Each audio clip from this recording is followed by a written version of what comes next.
Hey everybody, Jim Powers with MaryvilleSaints.com and Saints Vision as we catch up with our coaches this week. And as we said yesterday when we talked to Coach Delabar, pushing our coaches' interviews back just a little bit this week because of the JLVC Conference Soccer Championship starting right here on campus on Sunday. And joining us is the head coach of the number 2 seeded Maryville Saints, David Korn. And great victory on Wednesday, solidified a lot of stuff.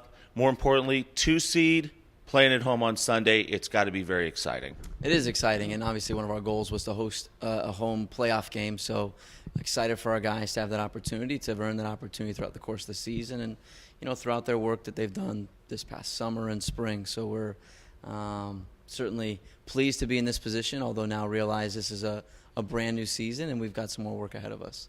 A lot of people are looking at the last 9 games, 7-0-2 over the last 9. You go in as the 2 seed, and you almost feel like Rockhurst is the 1 seed. You got that big bullseye on your back because, of how we have played over the last 9 matches. Yeah, I give our guys a ton of credit, and I think they've put in a tremendous amount of work this fall, and they've done a good job continuing to grow from each performance and grow through trainings each week. I think coaches, Zuniga and Woodward have done a good job of preparing the guys. So we're excited. It's been a good last 9 games, like you mentioned, but I think, like you said, this is now a new season, so it's great to be the 2 seed, but I'm sure that won't matter to Southern Indy, and we have to do now a really good job of preparing ourselves and coming in with the right mentality and ultimately putting together a good performance on Sunday. Well, I think the big thing, too, is this year, and I was talking to Coach Delabar yesterday, there's a great mix this year. Some new teams in the field of 8, some teams that have been there for years that didn't make the field. I think, number 1, it shows how tough this conference is. But number 2, it's also showing that there's a lot of new and better teams here in the JLVC making the field of 8. There is. It's obviously a really deep soccer league. From a standpoint of competition, it's the 15 teams and the way the schedule is set up. Every game is meaningful, and like you said, it's been interesting to see. There's obviously a number of traditional programs, but I think to our guys' credit, they've gone in and kind of maybe made some noise, and we're pleased with their progress and being in the place that we are. Let's talk about first off, Christian. My goodness, I don't think I've seen a stretch that he's had over the last 3 games, and 3.5 games actually. He's tied the career shutout mark at 21. He set a new single season this year with 9. He gets a ton of credit, but I also think the guys in front of him, and we've talked a lot about what those guys in front of him have done, but boy, I tell you what, defensively, only giving up 0.54 goals a game. Yeah, that was definitely a goal coming into the season, was improving on that. We felt like last season that was an area we didn't do as well in.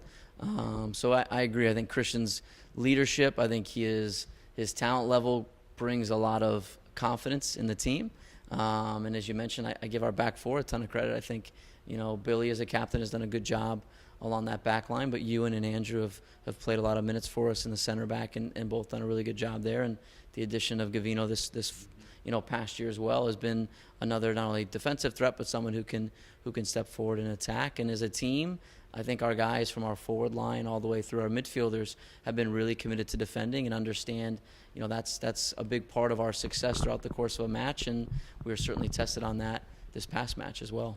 And these seniors, and once again, I remember 4 years ago when Billy and Nico and all those guys came in, and the program just wasn't where we wanted it to be. And we look now over this last 4-year stretch with these seniors. Goodness gracious, what just unbelievable stuff. Yeah, I think we used the word legacy during senior week, and it was they've certainly created a really big legacy. And I think they've kind of pioneered and certainly persevered through some challenges early in their careers, which, to be honest, I think set them up for success down the line in their maturity, their growth, the way that they've handled everything. So I give a ton of credit. I think we have a really great senior class in terms of their personality. Obviously, they've grown tremendously as players and as people. And as a coach, this is the fun part, is to see those guys have success, because you root for them knowing what they've gone through and the sacrifices they've made to be a part of the program. And I think they've helped to create the culture, and that's been a big reason why even our young guys have so quickly gotten acclimated to the group. And final message for Saint Nation.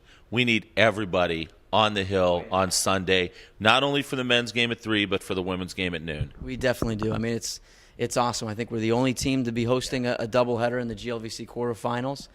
So we definitely need Saints Nation out there. It's a big advantage for us, banging drums and cheering and having a good time. So come out, enjoy the food truck, the tailgate, and it should be an awesome experience. And again, we appreciate everyone's support throughout the course of the season. Awesome stuff, buddy. We'll talk to you on Sunday after the match, and hopefully we're talking about a road trip to Indianapolis next Friday. Appreciate it, Jim. Thank you. David Korn joins us, and once again, doubleheader here on Sunday in the first round of the GLVC tournament. The women will take on Truman State at noon. The men, the number 2 seed, will take on Southern Indiana, the 7th seed, at 3 o'clock. We'll have both games on Saints Vision, which is the Great Lakes Valley Conference Sports Network, and also you'll be able to see wall-to-wall coverage on our Twitter feed at Maryville Saints. For Coach, I'm Jim Powers. Thanks so much for tuning in to MaryvilleSaints.com and Saints Vision. Have a great week, and as always, go Saints. Go Saints.